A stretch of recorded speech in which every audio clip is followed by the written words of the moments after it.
කියලා ඉවරයක් කරන්න බැරි තරම් නිෂ්පාදන පෙළක්. කියස් නිෂ්පාදන අරිම මිලට හොඳම තත්ත්වයෙන්.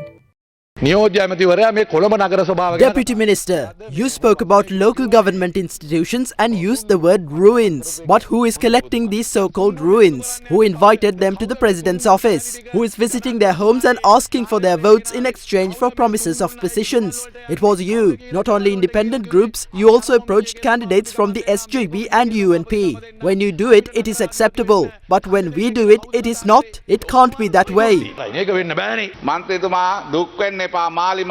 Don't worry, just remember that the NPP will establish power in the Colombo Municipal Council. The opposition's plan failed. By combining the votes of the entire opposition, they tried to show that they had more votes than the ruling party. Now groups that believe the opposition would unite and individuals who previously remained apart from the NPP are approaching us. These independent groups are coming to our office for discussions. Even though you went to their homes trying to bring them over to your side, they are now coming to the president asking to join us. MP Dilit, will you also join? You are welcome to come over if you want. Even some members of MP Dilit Jayavira's party are now in talks with us. Just wait and see what happens after we assume power. This is a government that has collapsed in record time in the country's history. Even former President Govt's government lasted 2.5 years. It only began to crumble after about 1.5 years. This government is falling apart in just 6 months. Hold the provincial elections after December. Let's see if you can increase your vote share then. The government should be addressing national security seriously. No one is talking about underworld activities or drug trafficking anymore. No one in the government is saying a word about this. Our question is, who is protecting the underworld? Where is the person who invited the public to come with a chair to learn about national security? Where is the one who promised the underworld will be eradicated within 2 full moons? Haven't those 2 full moons passed already? Meanwhile, the salt shortage in the country was also highlighted at today's parliamentary session. I believe that the STC imported salt in the past 6 months. Did they import it? Yes. I can be certain that they imported it by the minister's reaction. Now, what happened to the salt imported by the STC? That is our question now. They imported crystal salt. The STC imported crystal salt and handed it over to traders who supply salt to the Sri Lankan market. Usually, a metric ton of salt costs $80 in India. The government has imposed a duty of 40 rupees per kilogram of salt. Honorable Deputy Speaker, the cost of a kilogram of salt is about 24 rupees. And even after you add the additional expenses, a kilogram of salt can be sold for 100 rupees. But in the Sri Lankan market, a kilogram of salt is sold at a price range between 350 and 400 rupees. The government has done an incredible job in changing the system.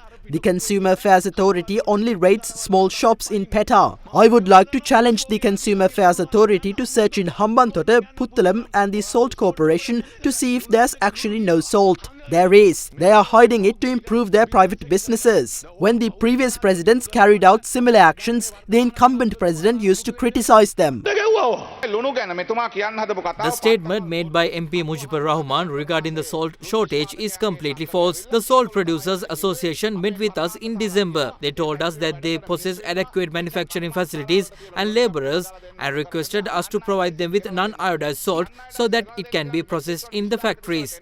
We imported 12,000 metric tons of non-iodized salt after calling tenders to import 20,000 metric tons of non-iodized raw salt. They were expecting to extract salt in March. The harvest of salt expected to be extracted is remaining there. Salt has to be left undisturbed in the salt tuns for 45 days for it to mature. It can only be extracted after 45 days. But then it started to rain in the middle of the procedure. In Hambantota, it started raining in 35 days. Then we imported more salt again by February. The Ministry of Industries proposed to Cabinet to import another 30,000 metric tons of salt in March. The procurement process was completed and tenders were called for the import. Those consignments of salt will arrive in the country from today. What is the problem now? Now you are asking us to go to Puttalam. Come, let's go and check if there's salt. There is salt, but it is mixed with mud. The salt crust is remaining. They stated that the salt imported by the STC was handed over to the private sector. It's completely false. 8,000 metric tons of salt imported by the STC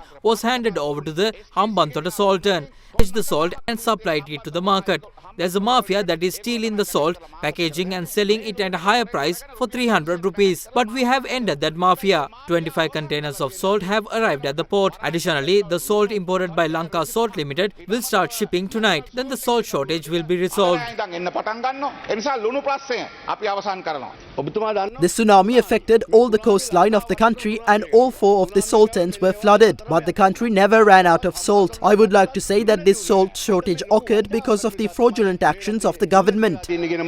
වංචාවක් දූෂණයක් වෙලා තියෙනවා නම් ඒ වංචාවට දූෂණයට අදාළව පරීක්ෂණ තියෙනවා ඒවා පරීක්ෂණ කරනවා. ගරු නියෝජක කතානායකතුමනි මේ ගරු ඇමතුමා බොරු විදිනවා. මම දත්ත කේන්ද්‍රීය සත්‍ය I කීපයක් would like to state a few truths based on data. Sri Lanka's annual salt requirement is approximately 180,000 metric tons. The maximum production of salt annually as of now is around 140,000 to 150,000 metric tons. There's already a pressing issue of whether Sri Lanka can fulfill its annual salt requirement. The government does not understand how to estimate the shortage of salt that will occur and find answers to it. The government is incompetent. It is clear that the government comprises a group of incapable individuals. වැඩ බැරි කණ්ඩායමක් නේ. ඒක පැහැදිලිනේ.